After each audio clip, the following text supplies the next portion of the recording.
اللہ الرحمن الرحیم، السلام علیکم۔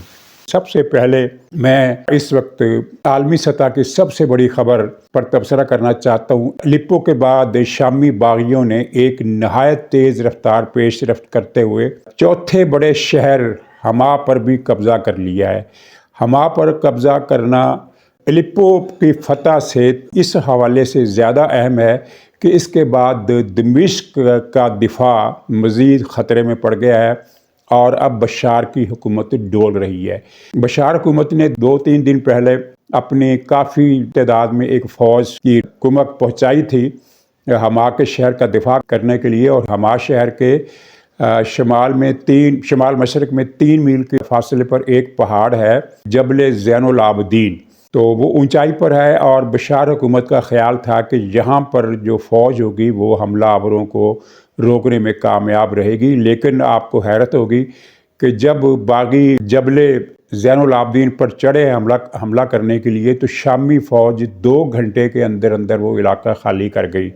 اس کے بعد اس نے شہر میں اپنی ڈیفنس لائن قائم کی، لیکن باغیوں نے قبضے سے پہلے ایک پلاٹون روانہ کی جس نے شہر کے اندر دریا کے ایک پل پر شامی حکومت کے پورے فوجی قافلے کو اڑا دیا اور دریا میں پھینک دیا۔ ان میں سے اکثر مر گئے، کچھ تیر کر نکلے۔ اس کے علاوہ حما کے شمال میں روس نے ایک بہت بڑا ریڈار سسٹم شامی حکومت کو دیا تھا جو دنیا میں بہت کم ممالک کے پاس ہے، تو وہ شامی فوج وہ ریڈار سسٹم، دیو ہیکل قسم کا ریڈار سسٹم، وہ چھوڑ کر فرار ہو گئی، وہ بھی گوریلوں نے قبضے میں لے لیا۔ اور کل دوپہر کے بعد تقریباً دوپہر کے 2 بجے کے قریب انہوں نے حما شہر میں اپنے داخل ہونے کا اعلان کیا، اور ساتھ ہی یہ لاؤڈ سپیکر پر اور موبائل فونز کے ذریعے، سوشل میڈیا کے ذریعے یہ ایک خبر چلائی کہ جو شامی فوجی شامی حکومت کا ساتھ چھوڑ دیں گے ہم انہیں کچھ نہیں کہیں گے۔ اس کے بعد یہ ہوا کہ تھوڑی سی لڑائی شہر کے مشرق میں ہوئی، اور جس کے بعد 10 لاکھ آبادی کا شہر جو شام کا چوتھا بڑا شہر ہے، بشار الاسد کی فوج چھوڑ کر بغیر لڑے فرار ہو گئی۔ صرف صبح کے وقت جو ایک مختصر سی لڑائی شمالی دروازوں پر ہوئی، شمالی دیوار کے ساتھ ساتھ ہوئی، اس لڑائی کے بعد شامی فوج نہیں لڑی اور وہ حمص کی طرف فرار ہو گئی۔ حمص تیسرا بڑا شہر ہے۔ اب شامی باغی اس شہر کا رخ کر رہے ہیں۔ اس فتح کا نتیجہ کیا نکلے گا یہ میں ابھی عرض کرتا ہوں۔ پہلے یہ بتا دوں کہ شام میں کل 4 بڑے شہر ہیں۔ سب سے بڑا شہر دمشق ہے جو بشار کے پاس ہے، اور دوسرا بڑا شہر الیپو ہے جو ادلیب حکومت نے فتح کر لیا ہے، تیسرا بڑا شہر حمص ہے اور وہ بشار کے پاس ہے، اور چوتھا بڑا شہر حما ہے جو ادلیب حکومت کے پاس ہے۔ یعنی 4 بڑے شہروں میں سے 2 شہر اس وقت حکومت کے پاس ہے اور 2 شہر باغیوں کے پاس۔ اور اس میں بشار نے خطرہ بھانپتے ہوئے یہ اعلان کیا کہ وہ شامی فوج کی تنخواہوں میں، فوجیوں کی تنخواہوں میں 50% اضافہ کر رہے ہیں۔ یعنی جس کی تنخواہ سپوز 50,000 روپے تھی تو اس کی تنخواہ 75,000 روپے ہو جائے گی۔ لیکن یہ تنخواہ کا اعلان بھی زیادہ کام نہیں آ رہا۔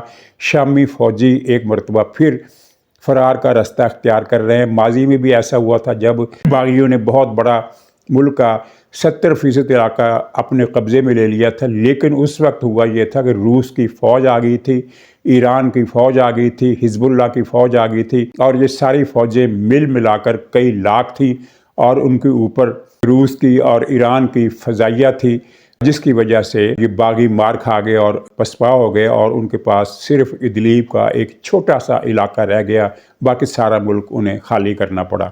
تو اس وقت حالات مختلف ہیں۔ حزب اللہ تتر بتر ہو چکی ہے، اب اس کے پاس اتنی سکت نہیں ہے کہ وہ کوئی جنگ لڑ سکے۔ روس کی فوج کا صفایا ہو گیا یوکرائن کی جنگ میں، وہ شمالی کوریا کی فوج اس وقت لڑ رہی ہے۔ روس کی فوج بہت کم تعداد میں مورچوں پر ہے، زیادہ تر مورچوں پر شمالی کوریا کی فوج ہے، اور ایران جو ہے اس میں اتنی ہمت نہیں کہ وہ دوبارہ اپنی فوج بھیج سکے۔ تو بشار الاسد کی فوج باغیوں کے سامنے ریت کی دیوار ثابت ہو رہی ہے، اور اس کی ایک بڑی وجہ کیا ہے؟ اس کی بڑی وجہ یہ ہے کہ شام میں عوام کی اکثریت 83% عوام باغیوں کے ساتھ ہے، 83%، اور اتنی بڑی تعداد یہ آپ تصور نہیں کر سکتے کہ دنیا کے کسی اور ملک میں بھی اتنی فیصد عوام اس حوالے سے جب خانہ جنگی ہو تو ایک فریق کا ساتھ دے رہے ہیں، ورنہ یہ ہوتا ہے کہ کسی کے پاس 30%، کسی کے پاس 50%، 40%، اور یہ 83% کیوں ہے؟ 83% اس لیے ہے کہ شام پر جو حکومت ہے وہ ایک غیر مسلم فرقے کی ہے، جس کو شیعہ اور سنی دونوں غیر مسلم مانتے ہیں، یعنی نصیری فرقہ۔ بشار الاسد کا تعلق نصیری فرقہ سے ہے، اور نصیری فرقے کی تعداد شام میں 11% ہے، کل 11% یہ فرقہ ہے، لیکن اس کا قبیلہ بہت مالدار ہے، بہت اثر و رسوخ والا ہے۔ ایران میں اہل تشیع کی تعداد جو ہے، اہل تشیع کی تعداد جو ہے وہ 3% ہے۔ تو ایران چونکہ بشار الاسد کا ساتھ دے رہا ہے، اس لیے شیعہ بھی بشار الاسد کا ساتھ دے رہے ہیں، کچھ ان میں ایسے ہیں جو نہیں دے رہے، لیکن کچھ دے رہے ہیں۔ لیکن اگر فرض کیجئے سارے اہل تشیع بھی ان کا ساتھ دے رہے ہوں ایرانی سیاسی مقاصد کی بنیاد پر، تو یہ مل کر 14% بنتے ہیں، اور کچھ تھوڑے سے عیسائی ہیں، وہ غیر جانبدار ہیں۔ دوسری طرف 83% عوام ہیں، اور اس کے نتیجے میں شامی فوج نہ تو پہلے ان سے لڑنے کے قابل تھی، نہ اب لڑنے کے قابل ہے۔ پہلے بھی ساری جنگ روس، ایران اور پھر امریکہ، برطانیہ، فرانس کی مدد سے بشار الاسد نے اپنی کرسی بچائی۔ اب یہ طاقتیں جو ہیں وہ اس طرح سے میدان میں نہیں ہیں، نقشہ بدل گیا ہے۔ اور اب میں آپ کو آخری نقطہ بتا دوں کہ حما شہر پر قبضے کا مطلب کیا ہے۔ اگر آپ نقشہ دیکھیں تو حما اور حمص ایک ہی لائن میں ہیں، اور اس لائن کے مغرب میں شامی حکومت کا بہت ہی اہم اور کروشل علاقہ ہے، جس میں 2 شہر ہیں، دونوں شام کی بندرگاہیں ہیں۔ شام کے پاس کوئی تیسری بندرگاہ نہیں ہے، شام کا ساحل چھوٹا سا ہے۔ یہ ایک قطعہ بنتا ہے لتاکیہ اور طرطوس کا۔ اگر حما کے بعد حمص پر بھی قبضہ ہو جاتا ہے تو یہ علاقہ جو ہے، جو بندرگاہی علاقہ ہے، اور جہاں طرطوس میں روس کا بہت بڑا بحری اڈہ ہے، روس کا سمندری بیڑا اس میں مقیم ہے، روس کے طیارہ بردار جہاز یہاں موجود ہیں، روس کا توپ خانہ، ہزاروں فوجی ٹیکنیشین اور دوسرا عملہ، یہ سارا طرطوس کی اس بندرگاہی اڈے پر موجود ہے، جو عملاً اس وقت روس کا شہر لگتا ہے، شام کا شہر نہیں لگتا ہے۔ تو یہ جو علاقہ ہے پورا طرطوس کا اور لتاکیہ کا، یہ باقی شام سے کٹ جائے گا، باقی شام سے اس کا رابطہ منقطع ہو جائے گا۔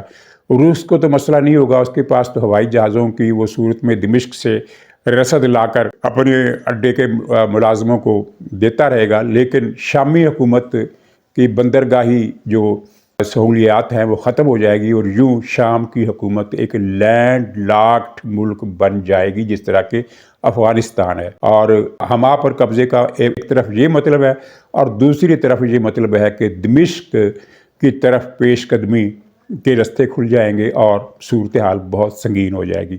جو میں بتا رہا ہوں یہ اس کو میں یقینی امر نہیں کہہ رہا، اس لیے کہ ابھی تک امریکہ کی طرف سے مداخلت کا کوئی اعلان نہیں آیا ہے۔ ظاہر ہے دمشق کا فعال جو ہے وہ اسرائیل کے مفاد کے خلاف ہے، امریکہ کے مفاد کے خلاف ہے، وہ کارروائی ضرور کرے گا، لیکن کب کرے گا یہ ابھی واضح نہیں ہے۔ ایک خیال یہ ہے کہ بائیڈن اس ایشو کو ٹرمپ پر ڈال دے گا کہ وہ آئے اور وہ نمٹے، تو ٹرمپ آئے گا اگلے مہینے کے وسط میں، تو اس سے پہلے شام میں واقعات کوئی ڈرامائی رخ اختیار کر سکتے ہیں۔